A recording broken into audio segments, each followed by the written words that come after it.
We do a lot of training in our department and also for the public. We manage privacy incidents if they occur, handle privacy complaints, and we have our FOIA operation, which promotes transparency consistent with the President's Open Government Memorandum. You may know that on his first day, full day in office, the President issued this memorandum and other documentation to make it clear that the default position of the federal government was to be a disclosing government and to share information. All of this is to build what we call a culture of privacy, and I know Jonathan and Roanne work very hard to do the same thing in their agencies. This is a quick summary of our privacy compliance process, and in a very, very tiny nutshell, we use what we call a privacy threshold analysis document, which is a quick and dirty checklist whenever there is a proposed program, system, project, or rulemaking within the department to ascertain whether personally identifiable information is involved and therefore whether we need to move to a full-dressed privacy impact assessment.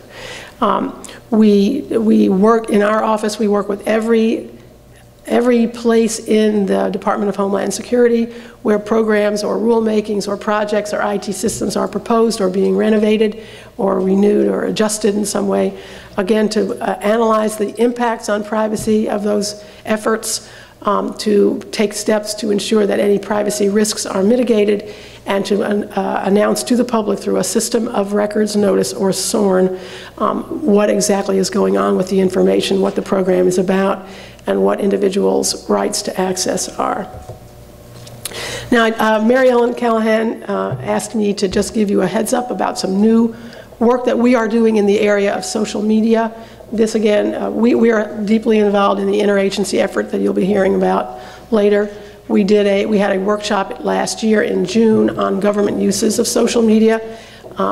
Agencies all across the federal government are exploring this area using blogs, using other kinds of interactive, and using interactive online services as well to be more transparent and collaborative with the government, with individuals and other government agencies. And there are a host of legal and policy issues that arise when the government steps into this area. Jonathan will be talking a little more about that. But I did want you to know, Mary Ellen, too, that we have come up with a policy now.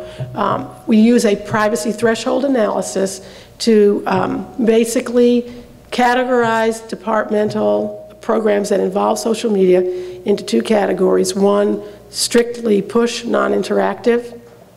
You know, get information out about the latest disaster and where to get help if you're in, you're in the Gulf, as a real world example, or interactive services. And when we once we have characterized a social media project in one of these two buckets, we have created departmental-wide privacy impact assessment documents that set out the rules for each kind of activity. And these are blanket rules that apply across the department. And anytime a new social media project comes up that's in one category or the other, we work with them to understand how it works, and then we plug it in under this privacy impact assessment, again, for all that transparency and for the privacy protections that whole process entails. We do also do individual PIAs that don't fit under the departmental-wide umbrellas, if you will, for certain components and activities within our department, in particular law enforcement related or intelligence or the operational functions. And a couple of examples of the operational functions are we did a special privacy impact assessment for the Olympics, and we've done one related to this latest disaster in the Gulf. Now I should say that these documents are kind of a work in progress. They're not posted on the Privacy Office website yet. But they will be there in final draft stages at this point. And then again, we are deeply involved as an office in looking always at all the memos, policies, and guidance that come up throughout the department related to social media to be sure that privacy protections are embedded in everything we do within the department. And with that, I'm going to pass on to Jonathan now for his input. If I can find your... Here we go.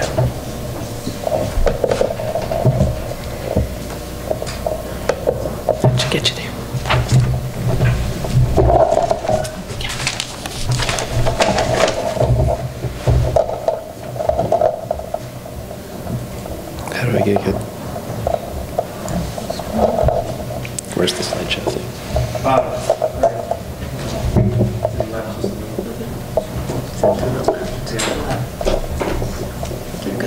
Fair.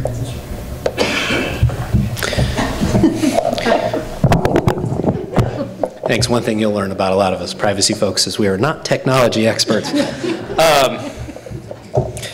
Well, I'm going to continue on the theme that Martha was talking about, and thank you very much, which is a little bit more about how to create a privacy in a culture of moving towards increased access to personal data. It's one of the things I want to start with is just a little bit about how Social Security fits into this picture. We are a very different agency than Homeland Security. We are very old.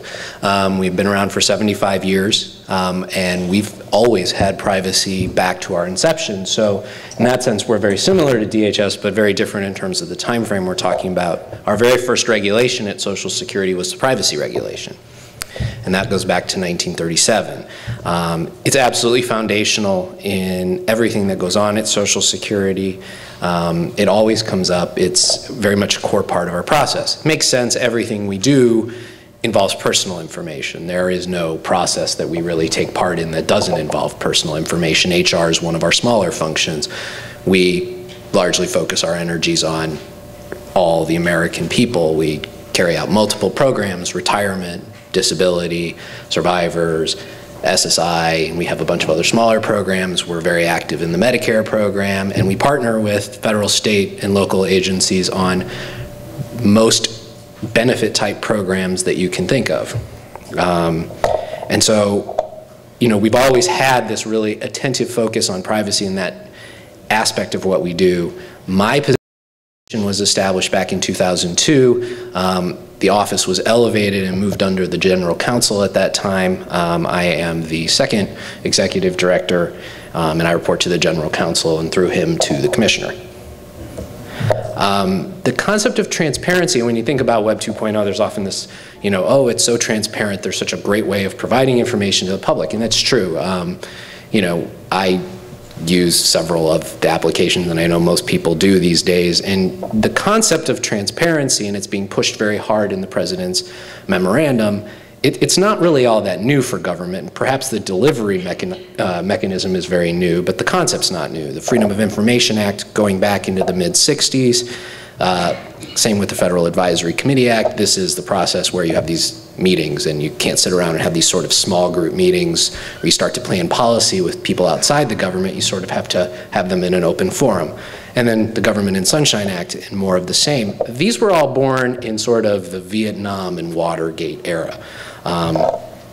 And they're all based on the same theme that you read in all the open government memoranda that you've seen since the beginning of this administration, which is government information becomes really hard to access, but it's all there for the benefit of the people, but then people don't have a way to get it. And there are lots of difficult program rules in all the things that we do. I know this, Social Security has incredibly complicated program rules.